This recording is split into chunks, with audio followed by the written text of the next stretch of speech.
इनके चेहरे पे कायम रहनी चाहिए, क्योंकि मेरे नाम के बारे में बताया इनने। नाम मेरा कवि मित्र मेरे को प्रेम से बोलते हैं कुलदीप रंगीला। ये करने की जरूरत नहीं है। ये मेरी समस्या है साहब। मैं बोल रहा हूँ जितनी देर आपके बीच में रहूंगा, 5 मिनट रहूं, 10 मिनट रहूं, 15 मिनट रहूं, लेकिन मैं आपको गारंटी से बोलता हूं कि इस मंच पे ज्ञान की एक भी बात नहीं करूंगा। क्योंकि जैन साहब, ज्ञान की स्थिति हमारे देश में बहुत खराब है। अगर मंच पे खड़े होकर ज्ञान की बात करो तो पुलिस बाबा समझ के जेल में डाल देती है। और बाबा भी एक दूसरे को फॉलो कर रहे हैं। एक बाबा जेल में गया तो दूसरा पीछे लग गया, बोले मैं भी आऊंगा। फिर तीसरा पीछे लग गया, मैं भी आऊंगा। आसाराम बापू जेल गए, उसके बाद बाबा राम रहीम गए, एक सप्ताह बाद वीरेन बाबा पहुंच गए। तो बाबा राम रहीम ने कहा बेटा बहुत जल्दी आ गया। बोला कुछ नहीं, आसाराम बापू ने पतली पिंक का चार्जर मंगाया था, वही देना आया हूं। ये पीड़ा है साहब हमारे देश की। मैं निवेदन लेकिन मैं कहना चाहता हूं कि हम अगर मंच पे खड़े हैं तो संतों का मजाक उड़ाने के लिए नहीं। संत बहुत अलग चीज होती है साहब। अगर इस देश में सबसे बड़ा कोई संत हुआ है तो उस संत का नाम है स्वामी विवेकानंद, जिन्होंने पूरी हिंदू संस्कृति की पताका को विदेश में फहराया था। मुझे एक घटना उनकी याद आती है इस मंच पे। मैं निवेदन कर देना चाहता हूं, जिस समय स्वामी जी शिकागो जा रहे थे, उनके साथ में विश्व की सबसे सुंदर महिला जो उनकी शिष्या थी, उनने स्वामी जी से एक प्रश्न पूछा कि स्वामी जी आइए आप और हम विवाह करते हैं। स्वामी जी ने कहा कि ऐसा करने से क्या होगा। उस महिला ने कहा कि कल्पना कीजिए ऐसा करने से हमें जो पुत्र होगा वो आपकी तरह बलशाली, आपकी तरह सुंदर, आपकी तरह विद्वान, आपकी तरह ज्ञानी होगा। तब स्वामी जी ने कहा कि तुम्हें मेरे जैसा पुत्र चाहिए। उस महिला ने कहा जी हाँ स्वामी जी। साहब तब हमारे देश के संतों का जवाब सुनना। स्वामी जी ने कहा कि तुम्हें हमारे जैसा पुत्र चाहिए। उस महिला ने कहा जी हाँ स्वामी जी। तो स्वामी जी का जवाब था साहब कि ठीक है माँ, आज से तू मुझे ही अपना पुत्र समझ ले। ये हमारे देश के संत होते हैं। ये हालत है। मैं कहना चाहता हूँ कि वो पागल गीत के हमारी संस्कृति बदल गई है कि वो पागल गीत के मुखड़े दीवाने छंद बन बैठे। आपकी तालियां आप मंच हम तक पहुंचे कि वो पागल गीत के मुखड़े दीवाने छंद बन बैठे। कभी कलियां, कभी पत्ती, कभी मकरंद बन बैठे। और ये फिल्में देश के युवा दिलों की बन गई धड़कन। विवेकानंद बनना था वो देवानंद बन बैठे। विवेकानंद बनना था वो देवानंद बन बैठे। हालांकि दिक्कत अपने को विवेकानंद से भी नहीं है, ये दिक्कत अपने को देवानंद से भी नहीं है। लेकिन साहब मेरा मानना ये है कि ये हमारे संस्कार बदल गए। पहले फिल्में आया करती थी, बहुत प्यारी फिल्में आती थी, उनके नाम होते थे जय संतोषी माँ। और आजकल की फिल्म आ रही है टॉयलेट, इंटरवल हो तो भी आदमी वही देख रहा। ये फिल्म खत्म होने का नाम नहीं। पहले गीत आया करते थे, एक महिला पिंजरे में तोते को रखती है, उस तोते के समक्ष गाना गाती है कि आज मैं जवान हो गई हूँ, ओ मिट्ठू मियाँ गुल से गुलिस्तान हो गई हूँ। और आजकल के गीत, अरे तेने मारी एंट्री यार, दिल में मची घंटी यार, टन टन टन। ऐसा लगता ही नहीं है गीत बज रहे हैं, ऐसा लगता है जैसे घर के सारे बर्तन उठा के बाहर फेंके जा रहे हो। ये गीत हो गए सब। मुन्नी बदनाम हुई डार्लिंग तेरे लिए। ये मुन्नी पूरी तरह बदनाम भी नहीं हो पाई जब तक वो शीला जवान हो गई। दादा शीला की जवानी मार्केट में थी ना, वो टिंकू जी आ गया। और चाय ढंग से पकड़ो, मेरे को टेंशन आपकी ज्यादा है। ये परेशानी मेरे को दादा को देख के, एक तो पहले ही दुबले पतले हैं, बहुत टेंशन है। लेकिन मैं प्रणाम करता हूँ, बहुत अच्छा मतलब काव्य पाठ ये यहाँ पर कर लिया या करेंगे, मेरे को तो ध्यान भी नहीं, मैं तो अपनी मस्ती में था। लेकिन मनमोजी जी ने बहुत अच्छा काव्य पाठ करा। मैं इन्हें बधाई देना चाहता हूँ। आज से 10 वर्ष पहले मैं आदरणीय मुकेश मनमोजी जी के संपर्क में आया था और उस वक्त मुकेश मनमोजी वो इंसान है साहब जिनने कुलदीप को बताया कि कविता किस प्रकार लिखी जाती है, कविता किस प्रकार पढ़ी जाती है, कविता में अलंकार किस प्रकार होते हैं, कविता में शब्द किस प्रकार होते हैं, कविता में भाव किस प्रकार होते हैं। मुकेश मनमोजी वो इंसान है जिनने कुलदीप को कविता पढ़ने का सलीका सिखाया। मुकेश मनमोजी वो इंसान है जिनने कुलदीप को कविता लिखने का तरीका सिखाया। और कश्मीर से लेकर कन्याकुमारी तक भाई साहब, आज कुलदीप रंगीला जो कुछ भी है वो खुद की बदौलत है।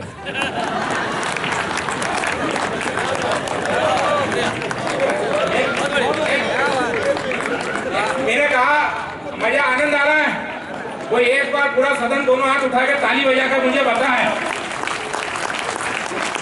है ना। क्या मित्रों, हम डांग की पिक्चर देखने के लिए 2, 4, 5 विज्ञापन झेलना पड़ते हैं।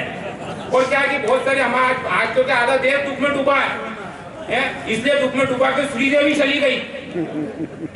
हमारे देश वालों को ये दुख क्या हमें छोड़कर चली गई श्रीदेवी।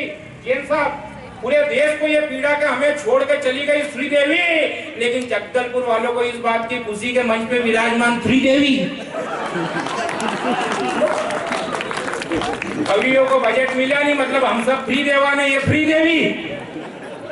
कविता ऐसे भी हो जाती है साहब, लेकिन तीनों देवियों को प्रणाम करता हूँ, क्योंकि हमारे देश में 3 देवियां जब मिलती है साहब, उन 3 देवियों में दर्शन होते हैं माँ वैष्णो देवी के, जिसमें माँ काली, माँ लक्ष्मी, माँ सरस्वती होती है। नारी शक्ति मंच पर विराजमान है।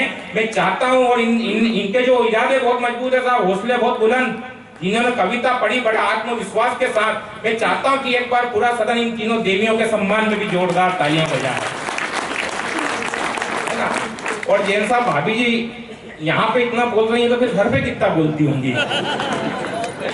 ये दिक्कत परेशानी, लेकिन कोई अपने को लोड नहीं लेना साहब। मैंने कहा कि ये प्रेम का आयोजन है दादा, मजे आ रहे हैं आपको, प्रणाम करता हूँ। गजब के दादा हो आप, ऐसा लगता है जैसे 3-4 दादाओं को मिला के एक दादा बनाया गया हो। लेकिन कोई लोड अपने को नहीं लेना। मैं कहना चाहता हूँ कि ये प्रेम का आयोजन है साहब, पैसा महत्वपूर्ण नहीं होता है। एक कविता आपके बीच में रख देना चाहता हूँ कि समस्या और भी हमारे देश में वीर के कभी फोकट में जाके पाकिस्तान में तिरंगा झंडा गाड़ते हैं, अपन नहीं गाड़ते, क्योंकि अपने अंदर ताकत ही नहीं है। अपने को झंडा गाड़ना अपन अपने घर पे गाड़ो। जरूरी है फोकट में पाकिस्तान में, अपने घर में अपने देश में समस्या कम नहीं है। माता बहनें यहाँ पे बैठी है, कुछ नहीं आ पाई, क्योंकि हमारे देश में माता बहनों की चोटियां कट रही है। ये पीड़ा है हमारे देश की। मेरा नाम कुलदीप ठाकुर, आधार कार्ड पे गलती से कुलदीप ठाकुर ही छप गया। ये समस्या देश में बहुत सारी समस्या है साहब। हमारे देश में माता बहनों की चोटियां कट रही है। आदमी सोई सजनी के साथ में उठे गजनी के साथ,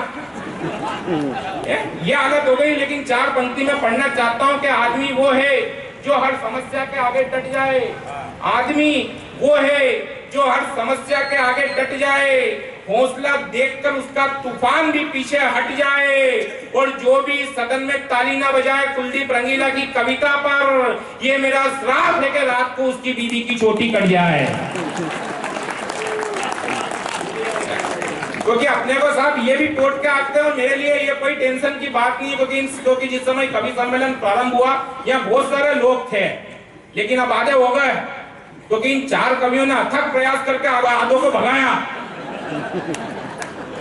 अब बाकी की जिम्मेदारी पूरी इस कुलदीप रंगीला पे आ गई है। लेकिन मैं वादा करता हूँ साहब कि नीरज जैन तक ये कवि सम्मेलन पहुंचेगा, जब तक मैं आधों को तो इनमें से भगा ही दूंगा। आपको टेंशन लेने की कोई जरूरत नहीं है साहब। निवेदन कर देना चाहता हूँ कि आदमी वो है, ये कहना चाहता हूँ कि प्रेम महत्वपूर्ण होता है कि पैसा आदमी के रूप बदल देता है। पैसा आदमी के रूप बदल देता है साहब। जगदलपुर वाला आपको प्रणाम करता हूँ। भविष्य में भी आप अगर कुलदीप रंगीला को बुलाओगे तो कुलदीप रंगीला सिर्फ आपके प्रेम और जैन साहब के आदेश पर दौड़ा आएगा, ये वादा मैं करके आपसे जाता हूँ। क्योंकि आपका प्रेम महत्वपूर्ण होता है कि पैसा आदमी के रूप बदल देता है। पैसा आदमी के रूप बदल देता है, कहीं छांव तो कहीं धूप बदल देता है। मंदिर किसी भी भगवान का हो, उसके सामने एक पेटी होती है, उस पेटी में भी साक्षात लक्ष्मी देवी बैठी होती है। और यहाँ से कविता के साथ यात्रा करना मित्रों कि पैसा अगर उस पेटी में हो तो आदमी को पुजारी बना देता है। पैसा अगर उस पेटी में हो तो आदमी को पुजारी बना देता है। पैसा अगर तिजोरी में हो तो आदमी को सरकारी बना देता है। पैसा अगर गल्ले में हो तो आदमी को व्यापारी बना देता है। और यही पैसा अगर कटोरे में हो तो आदमी को भिखारी बना देता है। यही पैसा अगर कटोरे में हो तो आदमी को भिखारी बना देता है।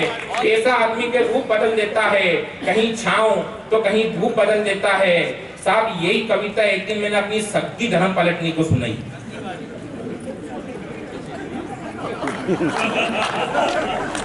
मैंने एक बार सुनाई पर उसके समझ में नहीं आई। मैंने दोबारा सुनाई, उसके फिर भी समझ में नहीं आई। मैंने तीसरी बार सुनाई, उसके इतने समझ में आई कि वो उठ के सीधे मई के ही निकल ली। अब अपन प्रसन्न के भला टली पर 3 दिन बाद अपने को याद आई तो अपन ने फोन लगाया, खींच खींच खींच खींच खींच खींच खींच खींच खाच खाच कुछ, तो उसने काट दिया खींच। मैंने दोबारा लगाया खींच खींच खींच खींच खींच खींच खाच कुछ कुछ कुछ, उसने फिर काट दिया खींच। तो मैंने व्हाट्सएप पे मैसेज किया, मैंने कहा जाग रही हो तो चैन भेज, सो रही हो तो नींद भेज, जो कर रही है वो हकीकत भेज।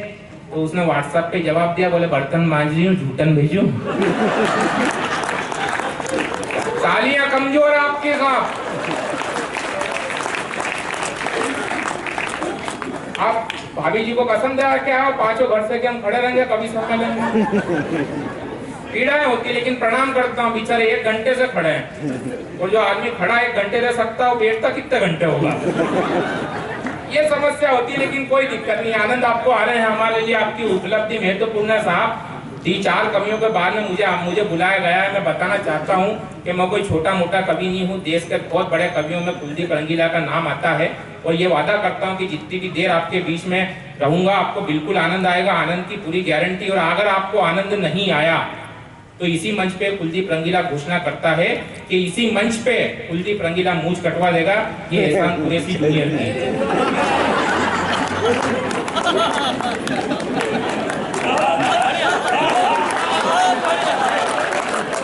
वोट नहीं लेना अपने को, क्या मस्ती के मूड में रहो। होली का पर्व, बुरा ना मानो होली है, या फिर ये बोल दो कि बुरा ना मानो मोदी है। अब मोदी जी कह रहे ना खाऊंगा ना खाने दूंगा, योगी जी कह रहे ना पटाऊंगा ना पटाने दूंगा। हर जगह पीड़ा है हमारे देश में। 4 पंक्ति पढ़ना चाहता हूँ, क्योंकि हम क्या कई परिस्थिति में क्या है, आदमी किसी के भी बात, क्योंकि क्या मनमोजी जी के बाद देश के बहुत बड़े कवि हैं, राष्ट्रीय स्तर के कवि हैं ये, हालांकि अपन भी अंतरराष्ट्रीय स्तर के हैं। करने की जरूरत नहीं है। मैंने 3 देशों की यात्रा की है, और वो 3 देश है हिंदुस्तान, भारत और इंडिया।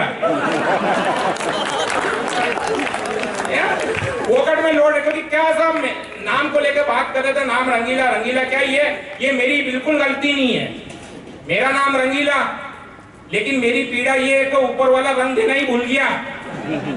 ये करने की जरूरत नहीं है। बहुत सारे तो मेरे को ऐसे दिख रहे हैं जिनको बाल देना ही भूल गया। क्या है साहब, मैं गंजों का बहुत सम्मान करता हूँ, हालांकि वो इसलिए करता हूँ क्योंकि हमारे देश में ये जो गंजे होते हैं ना, ये 2 प्रकार के होते हैं। एक होते हैं पूर्ण गंज, जिनका पूरा मैदान ही साफ होता है। दूसरे होते हैं अर्धगंज, जिनका बीच का मैदान साफ, दोनों तरफ थोड़े थोड़े बाल। इनको देखो तो ऐसा लगता है जैसे खाली बस में दोनों तरफ सवारियां लटक के जा रही हो, वो भी विदाउट टिकट। ऊपर से इनके बड़े बड़े कान देख लो, ऐसा लगता है जैसे कोई साइकिल पे 2 दूध की टंकियां लटका के ले जा रहा। ये गंजों का आनंद है साहब। मेरे घर के पड़ोस में एक चंपालाल जी रहते हैं भाई साहब, उनके खोपड़ी पे एक भी बाल नहीं। एक बाल है तो हम प्रेम से उनको एक बाल बोलते हैं, एक भी बाल नहीं है। उनका 8 साल का पोता उनकी खोपड़ी पे ट्रक चला रहा, नकली ट्रक चला रहा, उनकी दादाजी की खोपड़ी पे। अब क्या 5-7 मिनट तो उसने ट्रक चलाया, दादाजी को भी आनंद आया। ये जो ट्रक के पहिए होते हैं आधे इंच के काले काले, वो गड़ने लगे खोपड़ी में, तो दादाजी चिल्लाए, करे क्या कर रहा है? बोला कुछ नहीं दद्दू, ट्रक चला रहा हूँ। बोला क्यों रे, ये कोई ट्रक चलाने की जगह है? बोला दद्दू दद्दू, ये हिंदुस्तान का एकमात्र ऐसा हाईवे जिसपे एक भी टोल टैक्स नहीं है। ये आनंद है। तालियां कमजोर है आपकी, लेकिन साहब गंजों का सम्मान हम सबको करना चाहिए, और इसलिए करना चाहिए कि आप पूरे विश्व में घूम जाओ, पेन ऑफ वर्ल्ड में चले जाओ, पूरे हिंदुस्तान में चले जाओ। मैं भी गया गंगटोक, गुवाहाटी, हैदराबाद, इंफाल, जयपुर, लखनऊ, पटना, पणजी, शिमला, शिलोंग, श्रीनगर, तिरुवनंतपुरम, लेकिन पूरे विश्व में गंजे एकमात्र ऐसे प्राणी होते हैं भाई साहब जिनका कोई बाल भी बांका नहीं कर सकता। ये आनंद की बात है साहब, ये प्रेम महत्वपूर्ण होता है। मैं निवेदन कर देना चाहता हूँ कि पैसा आदमी के रूप बदल देता है, पैसा आदमी के रूप बदल देता है। कहीं छांव तो कहीं धूप बदल देता है। इस प्रांगण में बैठे हुए वे लोग जिसने अपने जीवन में पैसे का अभाव देखा है, साहब मेरी पंक्तियां उनके हृदय तक पहुंचे और आपकी प्रतिक्रिया मुझ तक पहुंचे कि पैसा पैसा अगर आंखों में हो तो आदमी को चोर बना देता है। और अगली पंक्ति पर मित्रों संभाल लेना कविता को कि पैसा अगर आंखों में हो तो आदमी को चोर बना देता है, और यही पैसा अगर दिमाग में हो तो आदमी को कमजोर बना देता है। यही पैसा अगर दिमाग में हो तो आदमी को कमजोर बना देता है। पैसा 2 नंबर का हो तो आदमी को कल्लू से कालिया बना देता है, और पैसा फाइनेंस का हो तो आदमी को नीरव मोदी और विजय माल्या बना देता है। पैसा फाइनेंस का हो। बोलिए बोलिए बोलिए बोलिए बोलिए